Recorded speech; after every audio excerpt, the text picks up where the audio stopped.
Clinton, encantado de recibirte en el programa No, Reto Siglo igualmente yo XXI. había estado escuchando y viendo tu programa, no tenía el gusto, muchas gracias. Fuiste vicepresidente del Congreso, lógicamente estuviste Diputado, en Incofer, sí, tenías una maestría en la parte de empresas, trabajaste en Candeva, también, sí. fuiste precandidato también. Sí, también, exactamente. Y bueno, entre tus labores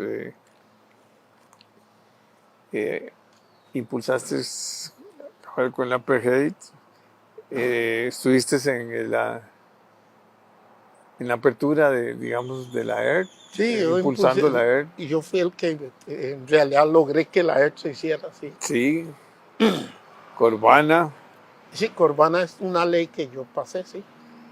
hijo de Dios, y es más, ¿Mm? estuviste impulsando la relación de Costa Rica con China, Así es. cuando éramos, cuando teníamos además nada más una relación con Taiwán. Taiwán, sí, exactamente. Y bueno, sos el padre de la actual, eh, Defensora. sí, de la actual defensora de los Hansi habitantes Cruz, Hansi es mi hija. y además hermano de uno De Eduardo Cruzan, el de inspector de la Asamblea, sí, o sea, también. tenés todos los currículos que mejor le perdemos, no es que perdemos, sino que eh, es impresionante.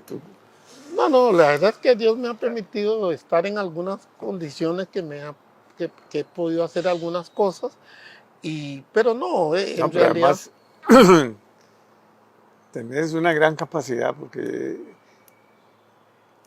fuiste de los primeros, bueno, siempre has pertenecido al Partido de Liberación Nacional, añorás el centro de estudios que había en la Catalina, exacto. te preocupa la falta de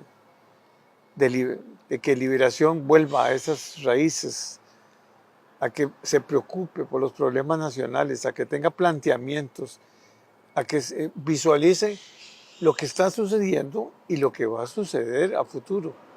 Bueno, precisamente me encanta que me toque ese tema porque es inconcebible, no Liberación, que ningún partido de los 25 que quisieron concursar para la presidencia la vez pasada, la verdad es que se estudian debidamente para resolver los grandes problemas del país, con un problema, y es el problema de que el mundo, y Costa Rica no es una excepción, se ha vuelto muy complejo. Entonces uno necesita gente preparada para enfrentar esa complejidad. Y la única manera de prepararse es estudiar. Ahora, yo digo, si un médico se equivoca por falta de preparación, en una operación se muere una persona. Pero si se equivoca un político por falta de preparación, discúlpeme la expresión, pero nos jodemos todos. Eso es lo que yo, por eso lo mío siempre ha sido, y sigo en eso, en preparación. Es más, en este momento tenemos un grupo que se llama Instituto de Capacitación y Formación Política Ágora. No es un partido político, es un instituto de formación y capacitación y de pensamiento, donde está, por ejemplo, Walter Cotto y una serie de gente.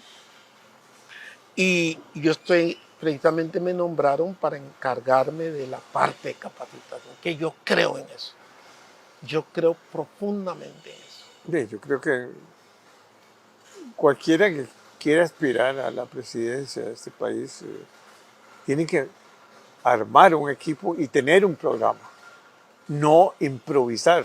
Ya no podemos seguir en esos partidos taxis que llaman, que luego hacen un concurso con una empresa reclutadora de ejecutivos que tiene una gran rotación de personas. Algunas pertenecen a ese pensamiento, en este caso, del presidente actual. Pero también un presidente que a uno le preocupa mucho cuando habla de que si no pasa la ley Jaguar, es que va a llamar manifestaciones, a la rebelión. Eso no se puede hacer, eso no se puede decir jamás. Si somos un país de derecho, que una democracia bicentenaria, o sea, ¿qué es lo que está pasando? O sea, no podemos seguir, y tiene razón usted, hay que insistir que los partidos sean fuertes, que los partidos sean verdaderos partidos políticos, no sin improvisaciones, que se les exija un programa de gobierno. Bueno, vea, precisamente el único país relevante que yo conozco, porque Costa Rica es un país relevante, pequeño pero relevante, que tiene 25 partidos que concursan para la presidencia y la próxima probablemente sea 40.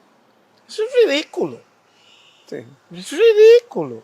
No hay otro país. La mayoría de los países relevantes, demócratas, son bipartidistas. 2 o 3 partidos, pero 30, 25 partidos. Perdona. Entonces, y el problema que hay es que aparece alguien, decide que, como dice, como ese puede, yo también.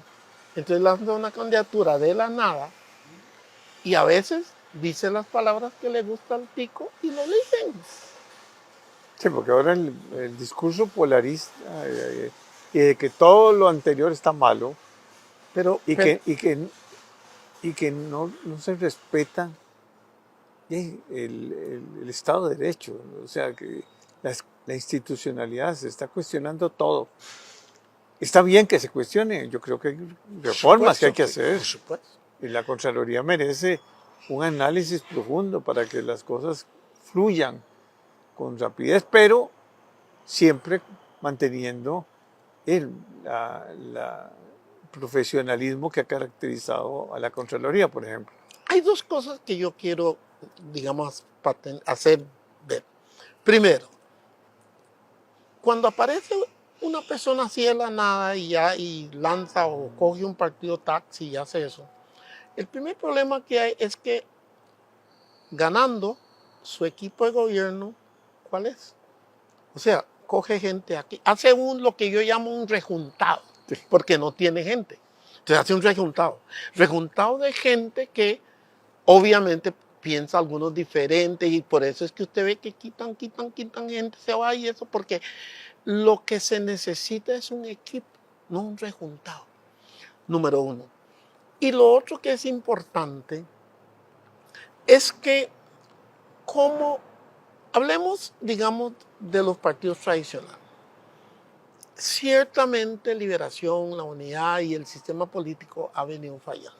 No tapemos el sol con un dedo. Pero decir que no se ha hecho nada, perdón, es desconocer la historia. Resulta ser que en los años 40, porque hay que ir ahí porque ahí está el fundamento, Costa Rica era el país más pobre de Centroamérica. Es bueno que los jóvenes sepan eso. En los años 40 éramos el país más pobre de Nicaragua, todo. Es más, para estudiar la gente iba a Granada o a San Carlos de Guatemala, o si se tenía un poco más de plata a Argentina o a Europa. Aquí no había ni universidad. Entonces se fundó Calderón, hizo las leyes sociales, inclusive la Universidad de Costa Rica, y luego vino la revolución y las instituciones que fundó Liberación, luego vino la unidad, etc. Y Costa Rica pasó en 30 años más o menos, de ser el país más pobre de Centroamérica, a convertirse en uno de los países más prósperos de la América Latina y más allá. Desconocer eso y decir que no ha habido nada, es ignorancia total. Ignorancia a los que lo dicen, ignorancia a los que lo crean, los que lo creen. Ahora, ¿eso quiere decir que todo está bien? No. ¿Que ya se cayó en una serie de vicios que hay que arreglar? Sí. Que hay mucha pobreza. ¿Que hay mucha pobreza? Sí. Es más. Que hay mucha desigualdad. Exacto. Eso es lo que le iba a decir. En los años, esos 30 y pico años después de la revolución, Costa Rica se convirtió en uno de los países más igualitarios del mundo. Ahí están los datos. Y 30 años después, hoy, ahora que nos estamos hablando, estamos entre los 8, no 10, 8 países más desiguales del mundo. Alguien dirá, bueno, pero ¿y qué? ¿Cómo que qué? ¿Cuáles son los principales Factores. hijos de la desigualdad o hijas de la desigualdad? La exclusión, la marginación y la pobreza. Y entonces Costa Rica pasó de ser esa maravilla a ser uno de los países más desiguales, en donde unos cuantos tienen muchísimo y la mayoría nada. Eso no puede ser. Nuestra democracia está fallando. Porque la gente cree que la democracia tiene que limitarse a la democracia política. No, eso es muy importante. Pero yo hablo de una democracia múltiple. Tiene que haber democracia política acompañada por democracia productiva, acompañada por democracia económica, son 4 patas, y por democracia financiera. Hoy, la parte económica, la parte productiva y la parte de todo está en manos de muy poca gente. Entonces la democracia política no funciona porque las demás no funcionan. Pero nadie piensa en eso. Tenemos que avanzar hacia ese tipo de democracia. ¿Y por qué hacia ese tipo de democracia? Porque con esa democracia la participación de la gente no es solamente yendo a votar, sino que participan en la producción, participan en lo económico y en lo financiero, que está en este momento en una oligarquía cerrada. Y por eso el país es desigual. ¿Te imaginas, don Jorge, que Costa Rica, esta nuestra, es que la gente no lo ha pensado, está entre los 8 países más desiguales de 205 países, Costa Rica? Eso es para que nos alarmemos. Sí, el deterioro viene. Yo sigo pensando que el problema más serio, aparte de que hemos hecho una estructura grandísima de Estado, complejo, lleno de burocracia, donde no se pide ni cuál es el rendimiento, cuál es la productividad, cuál es la competitividad. O sea, instituciones que ya debieran haber desaparecido y que ahí están todavía. Y que, porque siempre, es que lo fundó Don Pepe, o lo fundó Chico Orlich, o lo defendió, o lo fundó Calderón o Echandi, no sé. Ya eso no es, el mundo evolucionó a tal velocidad, o evoluciona, que hay que pensar seriamente qué va a pasar. ¿Y qué va a pasar con la educación? Bueno, ahora ese es el es eje. la clave. Pero antes de eso, déjeme decirle. Una serie de instituciones se hicieron y cumplieron una tarea fundamental. Pero como todas las cosas, hay que hacer una revisión profunda. Claro. Y en esa revisión nos va a decir, esta ya no hace falta, esta hay que reformarla. Y al final, porque el país al final lo que tiene que quedarse es con una serie de instituciones que sigan haciendo por el país lo que en cada momento histórico necesita el país. Algunas ya sobran, pero otras es importante y otras están mal, hay que revisarlas y remozarlas, llamemos. Así es que, Pero valientemente, ¿va? Por supuesto, pero el pueblo está dispuesto a hacer eso, pero se necesita gente que tenga visión para hacer eso. Sí. El problema es visión. Aquí yo le pregunto a usted, ¿cuál es la visión de la Costa Rica de los próximos años? ¿Quién tiene una visión clara de eso? ¿Cuáles de los que están aspirando a dirigir este país puede decirle a los ciudadanos, bueno, concibo una Costa Rica de aquí al año 2020, 25, perdón, a 30, porque no hay que proyectar a 40, 50 años, no. 5, máximo 10 años. ¿Y por qué yo insisto en que si bien es cierto, antes uno proyectaba 25, 30 años, ahora son 5 años, 7 años. Y es una revolución Sí, casi. porque los Cambia. cambios de hoy son muy Rápido. violentos y muy acelerados Claro. y muy rápidos. Entonces usted no puede... Y ahora tener la inteligencia artificial bueno, que va a revolucionar muchas y cosas. ya está revolucionando todo. Entonces, como los cambios son tan violentos, uno no puede, nadie puede decirme que esto se va a ver así en 30, pues 30 años es demasiado tiempo. 5 años es todavía mucho. Pero eso es lo que tenemos que hacer. Entonces yo le pregunto a los que quieren manejar el país, ¿cuál es tu visión para la Costa Rica del futuro inmediato? Porque repito, no puede ser del futuro de 20 años. 20 años es too much, demasiado. Too much. Pero vamos a ver.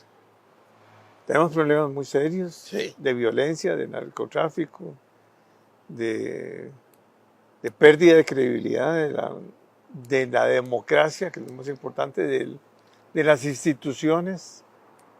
O sea, yo estoy de acuerdo de que hay que hacer reformas en el sistema judicial para reducir la presa, pongámosle, o la mora que le llaman, la mora judicial.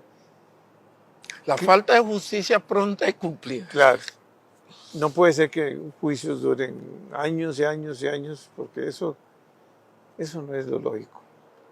Pero es una institución que merece todo el respeto Por supuesto. y que tenemos Dios que... guarde no lo tengamos. Eso es la base de la democracia.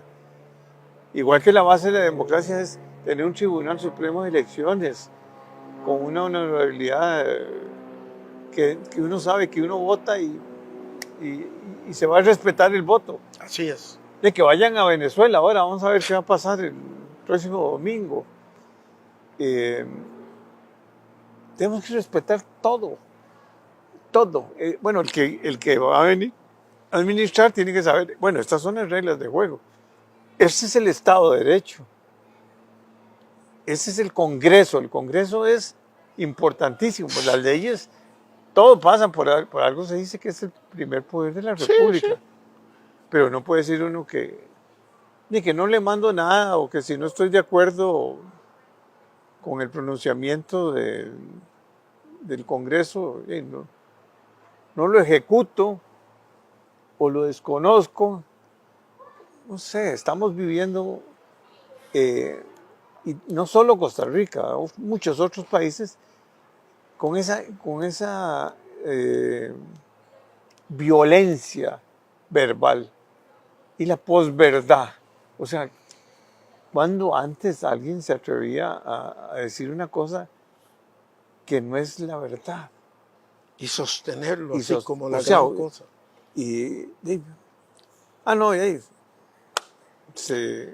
Vea. O le echarle la culpa a otras personas. Yo siempre he tenido una clara visión sobre lo siguiente. Uno, cuando es candidato y le dice a los costarricenses, por favor, favorézcame, porque yo tengo equipo, tengo esto, yo le entro a las cosas, yo voy a mejorar todo. Ah, sí, le va a dar casita, le va a dar comida. Y le va a dar está bien que lo diga, pero el asunto es esto. Una vez que votan por usted, no se vale decir, es que esto lo hicieron, usted lo sabía. Porque si lo hicieron hace tantos años, usted lo sabía. Entonces no se vale. Lo que se vale es que usted coja la situación que ya se hizo, es el pasado, y usted lo mejore. Pero su excusa no puede ser aquello que hicieron. Pero usted ya sabía que lo habían hecho. Entonces por eso yo creo que el país tiene que darse cuenta que lo que necesita es de hombres y mujeres preparados para enfrentar la situación tal y como está. Y que dejemos de estar buscando excusas. Porque ya sabemos que Costa Rica tiene muchos problemas. Y todos lo sabemos. Entonces lo que hay que hacer, y a una vez que uno llega y no puede decir, es que estos problemas lo hicieron, usted ya lo sabía. La excusa no vale, lo que tiene que hacer es... todos son corruptos. Ese es otro problema. Todo lo que se hizo anteriormente es a base de corrupción. Y el problema de eso es que el tener al país tan disociado no ayuda a nadie. No. Un gobernante, su misión es Unir. unir, crear un sistema de convivencia para que tirios y troyanos, los que están a favor mío y los que están en contra, tengamos unos, digamos, terrenos comunes en que podamos conversar para arreglar el país, porque yo no dudo que todos somos costarricenses, con visiones diferentes, sí, pero somos Pero costarricenses esa y es la queremos lo mejor democracia. para el país. ¿Ah? La democracia es diálogo, es buscar acuerdos, Por eso, es sentarse y escuchar a todos, a todos. porque todos son actores. Pero es muy difícil eso si uno ataca a todo el mundo. Es muy difícil. Yo, por eso uso una frase siempre, muchos amigos míos saben, pobrecita Costa Rica, pobrecito mi país. Porque para empezar, los políticos hoy no se preparan para manejarlo. Si usted busca un médico para una operación, una cirugía, un cirujano, usted busca el más preparado que usted puede pagar. Si busca un abogado para resolverle un problema, usted busca un abogado, el más preparado, y un ingeniero, etc. Pero es curioso. Repito, si el médico se equivoca, se muere uno. Y resulta ser que el más importante, porque nos afecta a todos, dejamos que cualquiera, casi que cualquiera. Ese es un problema que tenemos. Muy serio. Sí, y desgraciadamente hay mucha gente pasando grandes necesidades que creen que a base de esos de esa polarización van a salir. La educación es un problema central. Hay que tener una ruta clara. Pero cuando uno ve que comienza la desigualdad en la en el kinder, Al inicio mismo. al inicio, En el génesis, en el de los génesis chiquillos. de los chiquitos, Bueno, que es déjeme, cuando tienen mayor capacidad de absorción de conocimiento. vea. Usted habló de la educación antes, digo, lo tocó y lo volvió a tocar y le voy a decir. Mi concepto. Para mi concepto, la educación es lo más importante que tiene un país. De eso depende el éxito o el fracaso del país. Y yo veo con tanta preocupación que en los últimos años, no hablo de este gobierno, en los No, esto es un problema de muchos años. En los últimos años ponen casi a cualquiera de ministro de educación. Casi a cualquiera. Y en el Consejo Nacional, el Consejo de Educación. Vean, la educación siendo tan fundamental para el país, tenemos que asegurar, un líder que quiere ser presidente, tiene que tener, yo propondría, tiene que tener claro, antes de llegar, muy claramente, cuáles son las instituciones claves y más importantes. Todas son importantes, pero cuáles son las más importantes para el país. Y dentro de esas está la educación, el Ministerio de Educación. ¿Por qué tiene que de antemano saber cuáles son las 5, 6, 7 instituciones más importantes? Para asegurarse de que en esas instituciones coloquen a los mejores costarricenses. Usted puede fallar en una cosilla por ahí, pero en el Ministerio de Educación no puede fallar. De ahí depende el futuro del país. Y lo que yo veo que está sucediendo en la educación costarricense, no solo me da pena, me da tristeza y digo, Y ahí comienza la desigualdad. por supuesto. Y yo sé de eso, le voy a decir por qué. Porque yo soy una familia, yo soy miembro de una familia de 10. Mi papá y mi mamá, que en paz descansen, y mis 8 hermanos, que 4 también ya se fueron. Pero los 8, doña Perla, una ama de casa, y don Ezequiel, mi papá, un hombre de múltiples cosas, pero sobre todo que era constructor, que era finquero, hacía de todo porque era al principio el único que producía para la familia. Imagínense un hombre produciendo para 8. 10, Para 10, ¿sí? perdón. Entonces Bueno, sí, hacía de porque la todo. pareja, sí. Yo lo vi siempre trabajar. En la mañana iba a la finca, después llegaba, hacía esto, hacía colchones, afilaba herramientas, hacía todo. Todo a toda hora estaba trabajando en algo. Que Dios lo tenga en la gloria, y mi mamá, ni hablar. Pero los 8 estudiamos, Profesionales. ¿sabe por qué? Porque en Costa Rica había un sistema, una escalera de ascenso social, que lo llamo yo, un EAS, una escalera de ascenso social, que permitía que aunque usted no tuviera recursos, pudiera ascender. Y mi familia toda se hizo profesional, toda, sin excepción, por esa escalera de ascenso social. Y ahí tengo que hablar de un Pepe, sin duda. Pero hoy hemos quitado esa escalera de ascenso social y hemos venido poniendo, otra frase mía, toboganes de descenso social. Toboganes. Precipitando la gran clase media que Costa Rica construyó hacia la pobreza. Hoy lo que hay es toboganes, entonces la gente es tobogán. Tenemos que volver a construir escaleras de ascenso social y eliminar los toboganes, porque hay gente de clase media que se está empobreciendo. Cuando lo que hicimos en el pasado era lo contrario, pobres que se suben. Está bonito eso, Sí, eso tobogán. sí, toboganes Tobogán de de descenso social en vez de Te lo voy a robar por un artículo. Róbalo, claro, pero no digas que es tuyo, porque lo inventé. No lo leí en ningún lado. Yo siempre, para poder explicar cosas, creo figuras, siempre. Y cuando yo veía, digo, ¿cómo hago para...? Ahora lo que hacemos es que la gente que está en clase media está empobreciendo. Un tobogán. Sí, no, y además, profesionales que Bueno, prácticamente tienen que sacrificar todo para poder darle a sus hijos educación de primera. Y porque, bueno, yo salí de la escuela pública, yo también. era otro mundo. Pero hablemos un poquito de eso. A mí me invitan a veces a universidades, inclusive en Estados Unidos, algunas universidades para dar algún curso. Un curso no, yo daba cursos antes, para dar una charla.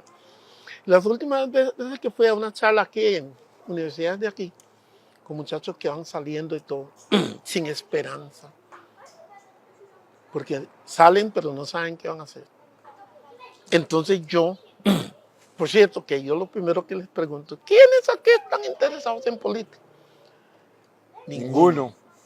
Y entonces yo les demuestro que eso es malo, que tienen que interesar. Les digo, ustedes no están interesados en la actividad que más los afecta. Si hay trabajo es por la política.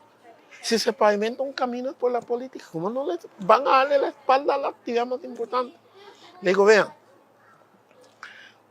cuando yo salí de ingeniero, yo tenía 7, 8 instituciones con que yo podía trabajar. Habdeba, Elice, Fuerza de Luz, etcétera, etcétera. Porque el país, y no solo yo, todos los profesionales, porque era una época en que el país necesitaba profesionales porque estaba creciendo. Le digo, hoy no hay tanta necesidad de profesionales, entonces lo que hace falta ahora es crear emprendedores. Y es cuando inventé otra fase, que el sistema educativo tiene que pasar de la E de formar empleados a la E de formar emprendedores. Porque formamos empleados, le digo, todos ustedes van a ser, los están preparando para ser empleados. Está bien en la época mía porque el país necesitaba empleados. Ya no necesita tanto empleados. Lo que necesita es emprendedores. Entonces las universidades tienen que revisar su currículum. Porque estamos formando gente igual que hace 40, 50 años para ser empleado.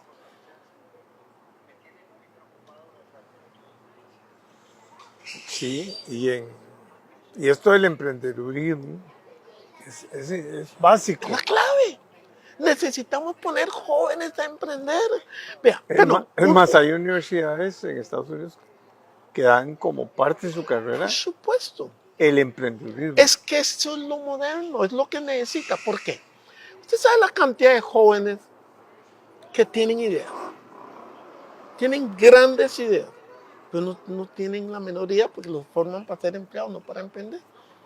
Entonces, si uno pudiera darle a estos jóvenes, primero, el concepto de lo que es emprender, y después garantizarles que con esa banca del Estado que tenemos, poner la banca, que es otro asunto que hay que arreglar, para que haya capital de riesgo, porque los jóvenes no tienen colateral, o sea, no tienen un terreno para ponerlo de... No, lo que tienen es una idea. Entonces nosotros tenemos que jugar con eso. Algunas fracasarán, pero no importa. Si fracasan de 10, fracasan 8, 9, aunque quede 1 o 2, ese produce una empresa que le ha trabajado. Es del interés del Estado. Entonces tenemos que prever que la banca, un fondo que yo llamo, bueno, así se llama el capital de riesgo, que se usa no pidiéndole a un joven que viene saliendo ningún colateral para que sirva, sino que pidiéndole rigor y una idea y dándole incubadoras de empresa para asegurar que haga lo correcto y haga su empresa. Yo creo en eso, de la E de empleados, sí, a la E de emprendedor. De la E y la E. La E y la E, pero la E primera es, tenemos que cambiar de Sí. educar de la E de para formar empleados y comenzar a educar para la E de formar emprendedores. Y que también sepan que hay riesgos y que van a fracasar y que hay que seguir adelante. Pero que sepan también que tiene un país pero que hay un Estado país que de los que está luchen, apoyando. sí. Yo creo firmemente en que una persona que tiene una buena iniciativa merece que el Estado y sus instituciones le tiendan la mano. Porque si él tiene éxito, es el país el que tiene éxito.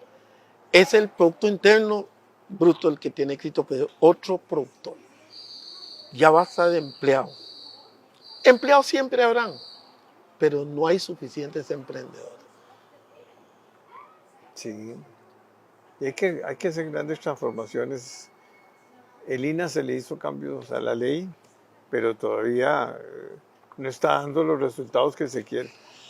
El INA tiene que hacer un análisis de qué es el futuro, cómo lograr levantar un grupo de trabajadores a niveles que requieren ya las multinacionales que están aquí, las empresas en las zonas francas, que son una escuela para muchas actividades. Vea, usted me ha jalado la lengua toda esta entrevista. Porque el INA, yo tengo muy claro lo siguiente. El INA ha jugado un papel impresionante en este país, pero como todas las cosas hay que transformarlas. El INA formaba técnicos para esto, porque ahora el INA tiene que también formar emprendedores. Ojo, y el INA tiene la plata, tiene la infraestructura, Sí, que está en todo el país, pero no tiene la idea. No, y tiene un problema que es la inamovilidad Por eso. de muchas de sus recursos humanos, que es la clave. Por supuesto. O sea, ahí hay que reentrenarlos. hay que hacer un cambio en la parte educativa, en los currículos, en todo. Pero eso, el INA, es que ¿sabe cuál es nuestro problema? Que nosotros a veces esperamos que una institución haga eso. No, tiene que ser. Eso es una decisión política del de afuera. El gobierno es el que tiene que decir. El INA necesitamos llevarlo aquí. La nueva visión del INA es eso. Y pone ya el presidente ejecutivo con la instrucción clara y la persona correcta comprometido con estas nuevas ideas para hacer la transformación. Usted no puede esperar que esa transformación venga de adentro, de gente que está ya amacizado en una práctica vieja. Eso es muy difícil. No esperemos eso. Tiene que haber una dirección. Y para eso es el presidente y, digamos, en este caso, el Ministerio de Trabajo, para dar la orden y asegurarse de que esa transformación se dé. Sí, hay muchos cambios que hacer. Hay muchas transformaciones que lograr. Las mismas universidades públicas deben de cambiar. Por supuesto.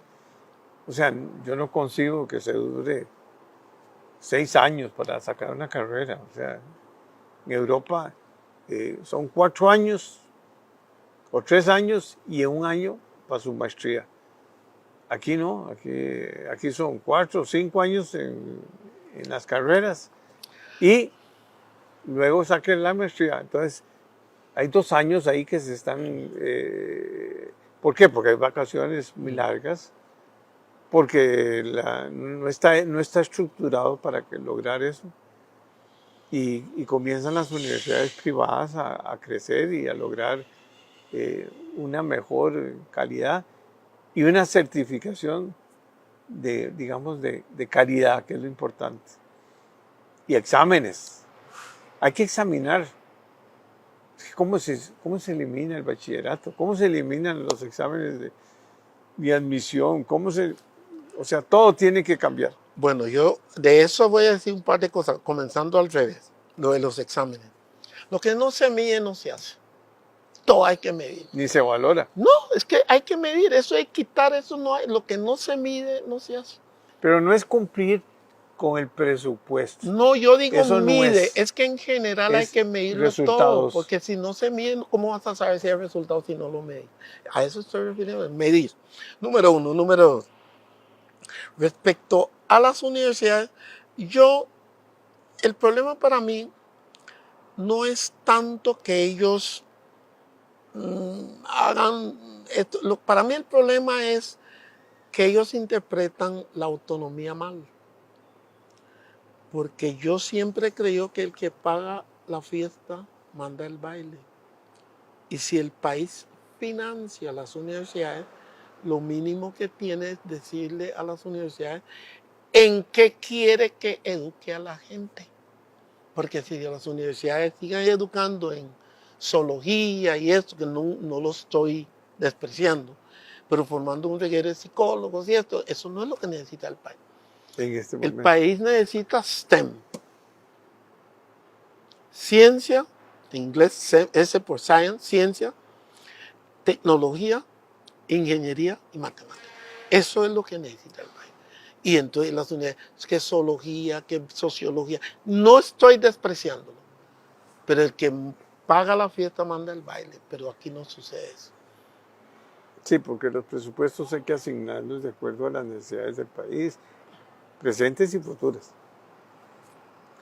Bueno, Clinton, yo creo que aquí podemos seguir toda la mañana conversando.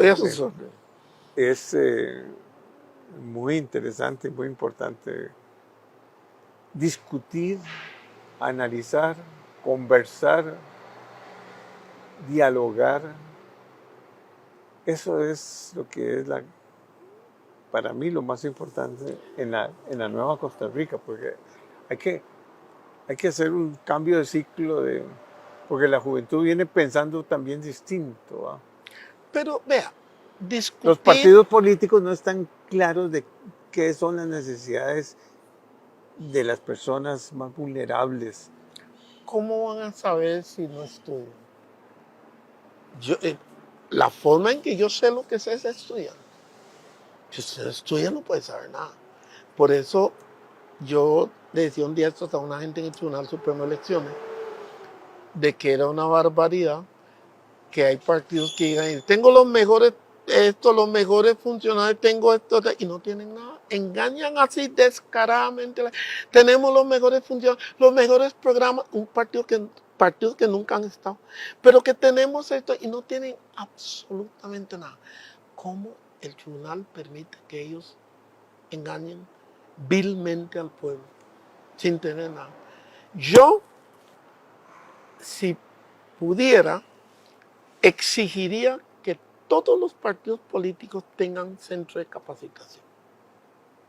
Sí. Es el nervio vital. Y programas bien elaborados, Por bien supuesto. estructurados, con Si buen no, análisis. Si no tienen eso, No. no pueden pedir el voto a la gente, porque No. sería engañar.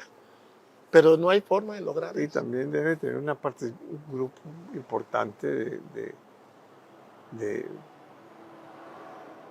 ciudadanos que se incorporen a ese análisis, a ese estudio y esa mística. Hay que cambiar